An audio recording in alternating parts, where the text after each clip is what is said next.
Assalamualaikum warahmatullahi wabarakatuh. Alhamdulillah wassalatu wassalamu ala Rasulillah wa ala alihi wa ashabihi wa mawalah, la hawla wa la quwwata illa billah. Amma ba'd. Saudara-saudaraku kaum muslimin rahimakumullah, pada kesempatan ini kita akan melanjutkan kembali kajian kita tentang Risalah Ramadan yang kita ambil dari salah satu karya dari beliau Al-Imam Badi'uz Zaman Sa'id An-Nursi, yaitu di dalam kitabnya Al-Maktubat pada bagian ke-29.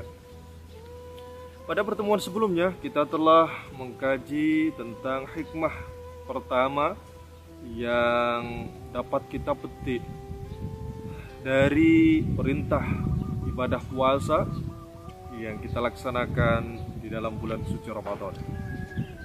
Pada kesempatan ini insyaallah kita akan mengkaji hikmah kedua, yaitu tentang pentingnya kita mensyukuri nikmat-nikmat Allah Subhanahu wa taala. Bahwa segala bentuk kenikmatan yang telah dianugerahkan oleh Allah Subhanahu wa taala ini harus kita fahami, tentu tidak kita dapatkan secara gratis atau secara cuma-cuma. Artinya bahwa di balik setiap nikmat itu ada kewajiban yang harus kita laksanakan dalam kehidupan kita di dunia ini, yaitu mensyukuri nikmat-nikmat Allah Subhanahu wa taala. Terkait dengan hal itu, Al-Imam Badi'uz Zaman Sa'id An-Nursi mengingatkan kepada kita semua di dalam kitab ini, wa kadzalika al-at'imah wan ni'am ghairul ma'dudati allati bathaha Allah Subhanahu fi wajhil ardi fa innaha yatlubu minna hatman thamanaha ala wa huwa al-qiyam bisyukri lahu tijaha tilka an-ni'am. Bahwa segala bentuk kenikmatan yang telah diturunkan oleh Allah Subhanahu wa taala ke muka bumi ini yang bisa kita nikmati bersama, sesungguhnya menuntut kepada kita, meminta kepada kita agar kita membayar harganya.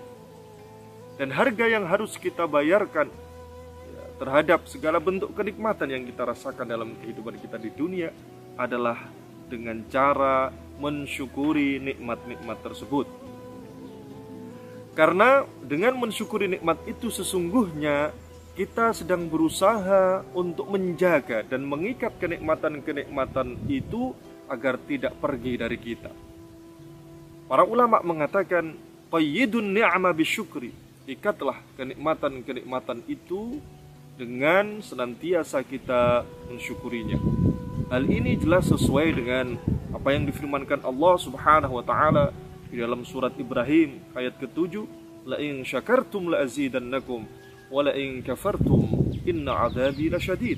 Jelas ini adalah merupakan janji Allah Subhanahu wa taala, dan janji Allah pasti akan ditepati.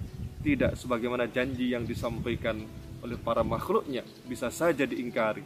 Namun jika yang berjanji adalah Allah, kita harus yakin sepenuh hati bahwa janji Allah pasti akan ditepati.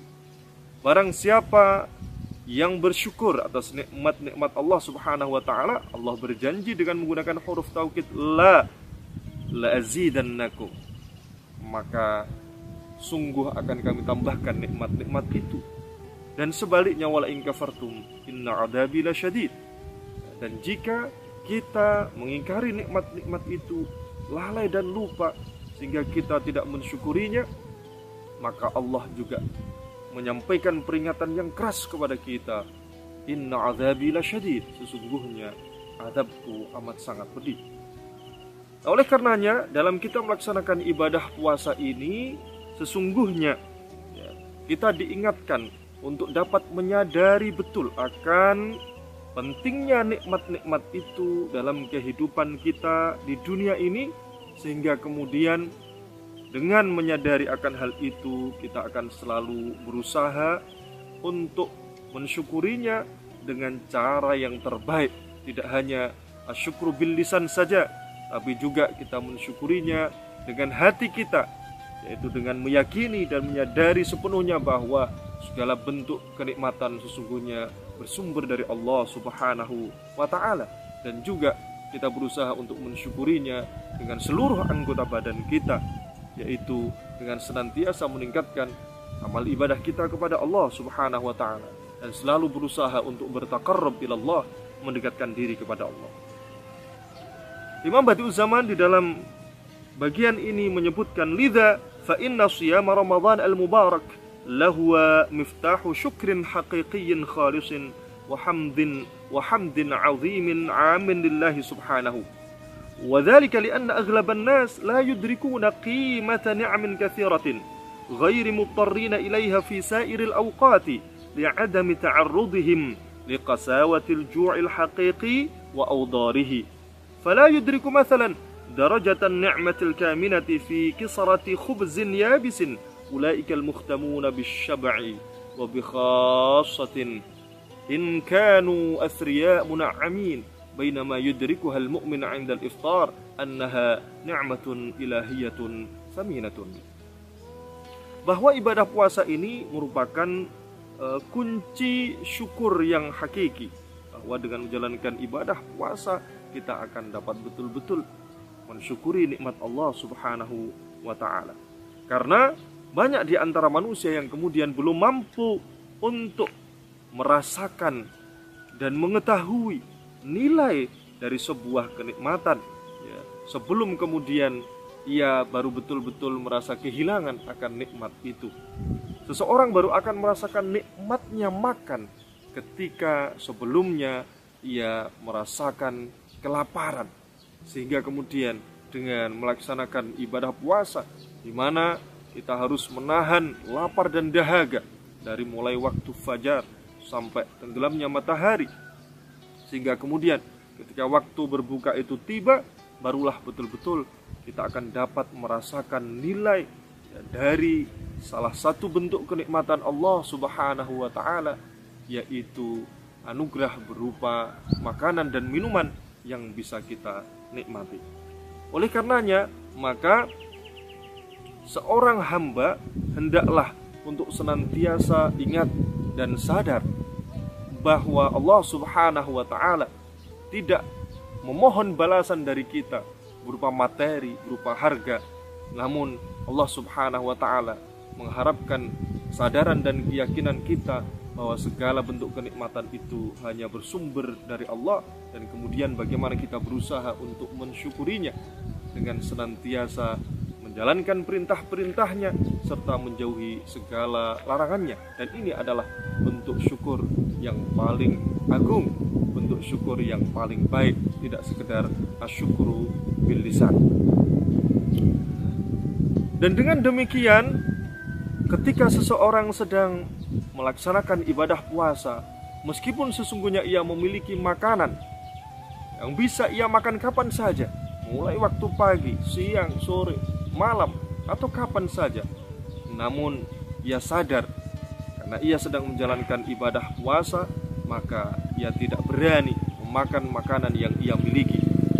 Karena apa? Sesungguhnya di balik hal tersebut ada sebuah kesadaran yang lahir dalam diri seseorang yang sedang berpuasa. Inna hadhihi ni'ma laysat milkan li. Seakan-akan ia mengatakan di dalam dirinya sendiri, sesungguhnya kenikmatan-kenikmatan ini bukanlah milikku. Fa ana lastu hurran fi tanawuliha, sehingga aku tidak bebas untuk memakannya, untuk mengkonsumsinya. Fahiya idzan ta'udu ila wahidin akhar. Oleh karenanya, berarti makanan itu sesungguhnya adalah milik orang lain, bukan milikku. Wahya aslan min in'amihi wa karamihi alaina. Karena nikmat-nikmat itu sesungguhnya adalah merupakan kenikmatan yang diberikan oleh Allah, yang bersumber dari kemurahan-kemurahannya kepada kita. Wa anal an fi intizari amrihi, sehingga kita semua kaum muslimin yang sedang menjalankan ibadah puasa seakan-akan sedang menunggu perintah Allah Subhanahu wa ta'ala. Kapankah kita dibolehkan untuk kemudian memakan makanan itu? Yaitu ketika waktu maghrib telah tiba. Sehingga dengan hal ini, wabihada yakunu qad adda syukran ma'nawiyan hiyala tilkan ni'am. Sehingga seseorang yang menyadari akan hal itu, ia sesungguhnya telah melaksanakan salah satu bentuk syukur maknawi, syukur yang dilandasi dari keyakinan dan kesadaran yang ada di dalam dirinya bahwa kenikmatan-kenikmatan itu sesungguhnya hanyalah merupakan titipan dari Allah Subhanahu wa taala kepadanya. Dengan demikian, ia tidak akan pernah merasa sombong dalam kehidupan ini atas apapun yang ia miliki, dan sebaliknya, ia akan selalu berusaha untuk mensyukuri nikmat itu dengan berusaha untuk melakukan hal-hal yang diperintahkan oleh Allah Subhanahu wa taala kepadanya terkait dengan nikmat-nikmat itu. Di antaranya adalah dengan misalnya menyedekahkannya kepada orang lain yang membutuhkan dan lain sebagainya. Itu adalah juga merupakan salah satu bentuk syukur yang dikehendaki oleh Allah Subhanahu wa taala sebagaimana yang diperintahkan di dalam kitab sucinya Al-Qur'an. Wa bihadhihi surah yusbihu as-shawmu fi hukmi miftahin lisyukri min jihatin syatta, dzalika asy-syukru alladhi huwa al-wadhifatul haqiqiyyatu lil insan. Dengan demikian, bahwa ibadah puasa fi hukmi miftahin lisyukri dapat kita fahami sebagai salah satu kunci yang dapat membuka pintu kesyukuran kita kepada Allah Subhanahu wa taala, dilihat dari berbagai sisinya. Dan syukur itu sesungguhnya adalah al-wadhifatul haqiqiyyatu lil insan, merupakan tanggung jawab dan kewajiban utama setiap manusia kepada Allah Subhanahu wa taala. Semoga kita semua senantiasa dapat mensyukuri nikmat-nikmat Allah Subhanahu wa taala, sehingga kemudian dengan kesyukuran itu Allah Subhanahu wa taala akan melimpahkan kenikmatan-kenikmatan yang lainnya kepada kita. Semoga ada manfaatnya. Ada salah khilaf, kami mohon maaf yang sebesar-besarnya. Wallahul muwaffiq ila aqwamit thoriq. Assalamualaikum warahmatullahi wabarakatuh.